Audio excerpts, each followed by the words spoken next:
Hi, this is Annie Grace, author of This Naked Mind, and I am answering readers' questions. And today I have a question from Holly. Holly says, "Hi, Annie, can you do a video about why when I was drinking a bottle of red wine a night for decades, I didn't even get the worst hangover symptoms anymore most of the time?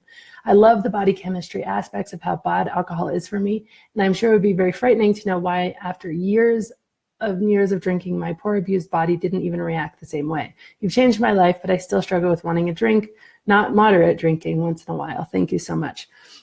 So Holly, this is a great question. And this was true for me as well. Like when I was drinking a very regular amount of alcohol every single night, because it was just part of my routine, my hangovers went down a lot more. Like they were not as bad when I was drinking, say the routine changed up and we had a really big night out, and instead of just drinking my normal, bottle and plus of red wine, all of a sudden we were doing Mai Tais and all sorts of other stuff, then I'd wake up the next morning and feel really atrocious.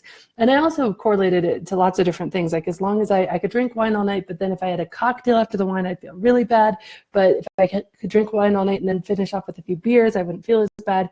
So there's all sorts of things. So a lot of interesting things about hangovers. First of all, hangovers, obviously they're created by a bunch of different things. One of the ways that they're created is when your body just frankly doesn't get enough water, and so you're dehydrated. And I just wanted to take a minute here and read you some of these other things that hangovers do inside your body, but I need to find the page here because it's really fascinating. But I think the important thing to know is what you said, it hits it right on the nose. The fact that over time, your body literally can become accustomed to and tolerant to even hangovers. So the example that I like to give for this is my brother. He has a goat farm. And so he spent a lot of his time like in the goat farm, feeding the goats, doing all sorts of things with the goats.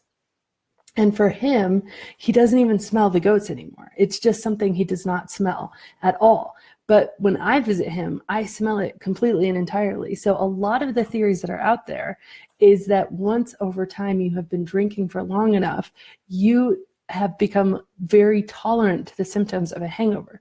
So you're used to them, you're more willing to tolerate them. You could be hungover and you don't even know it. The aches, the pains, the exhaustion, the low energy, they have just become status quo for you. And this general feeling of feeling unwell has just become part of daily life and part of the routine. And I know that this was absolutely true for me.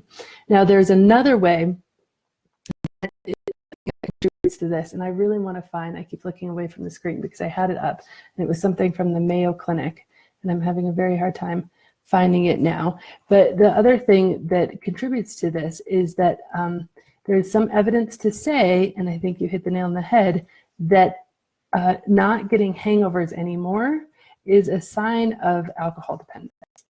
So over time, your body can actually become so dependent on alcohol that it is, again, creating enough of a tolerance, enough of a withdrawal that you're starting to feel those symptoms.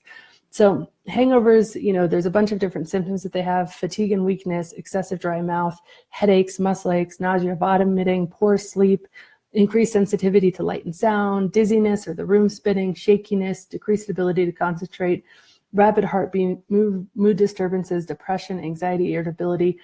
All of these things, over time, your body just bakes them into sort of the status quo and says, okay, this is going to be present in my body. We obviously don't have a chance on it. So I'm going to do everything I can to minimize the effect on you, human, so that you can do the stuff you need to do and get through your life. So I think that it's worth talking really briefly about the things that contribute to a hangover, because it's worth understanding them. And then you can also maybe more understand why not. But the two things to take away is that the reason that you don't get hangovers as frequently after being drinking for a long time, there's a lot of evidence to say that that is actually a symptom of being in a very, very unhealthy relationship with alcohol. Your body should be hungover as it purges the toxin. And if it's not, it is because there's been so much of it over so much time that your body is focusing on just making you feel better through it. Much like, my brother has gotten really used to the smell of goats. So here's some things that contribute to a hangover, and it's just worth understanding more. Alcohol causes your body to produce more urine. So this is leads to dehydration. So this is when it's a diuretic, and this is thirst and dizziness and lightheadedness, okay?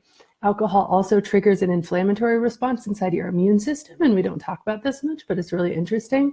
So this can produce physical symptoms such as inability to concentrate, memory problems, decreased appetite, loss of interest in certain activities. Alcohol irritates the lining of your stomach and the lining of your throat.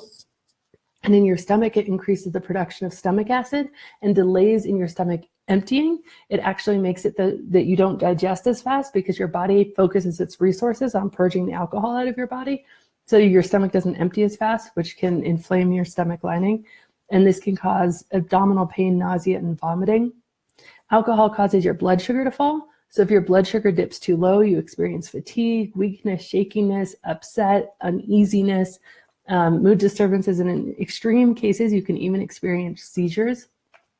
And this is really interesting because low blood sugar, I see this in my children all the time when they just haven't had a snack and all of a sudden they're just turned into these monsters and you're like, what's happening? And then you give them, a snack and give them an apple and it's like, wow, the lights went back on. They went from being just monstrous, horrible, crying and tears, fighting with each other to nice, friendly, helpful again. And it's, that blood sugar, it's such a real thing, and alcohol really causes your blood sugar to fall.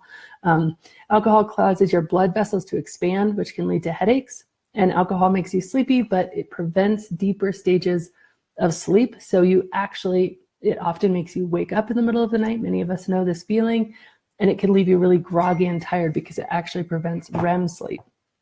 So those are all the things that alcohol does, which cause you to feel hungover. You might have a more severe hangover if you drink on an empty stomach, or if you're drinking with other things such as, nicotine or other drugs. If you're not sleeping enough, which is very difficult after drinking anyway. But a lot of researchers believe that hangover symptoms can be in part due to poor quality sleep cycle, which alcohol induces. Again, it prevents us from entering REM sleep.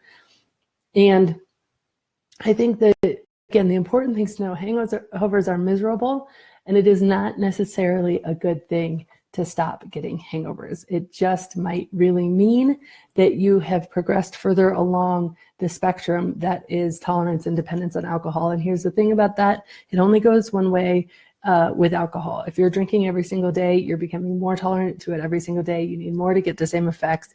And you often, if you look at people, it progresses in a way that people are drinking more next year, more in 5 years than they were. And if you look back in your life, I can certainly see that I was drinking a few nights a week. I'd have a glass of wine or two. And then all of a sudden it was more nights and more wine. And then all of a sudden it was every night and a lot of wine. And it even kept progressing over time to the point before I stopped drinking, I was drinking close to 2 bottles of wine a night, every single night. And again, wasn't even feeling it and was waking up functional the next day. And that was because my body had actually developed a tolerance on alcohol where it was ever present. So it had accommodated so much for the presence of alcohol that I almost needed it at that point at some level. And I was at the little area of physical dependence, but it gets much, much worse to the point where I knew a woman who she had drank so much for so long that at the end of her days, alcohol killed her. But in the hospital, as she was dying from alcohol, she actually had to be given alcohol to keep her alive even for a little bit longer. So that is where this story ends. And that's why you absolutely want to get a handle on it as soon as you can, and why it's such a great question, Holly. So thank you so much.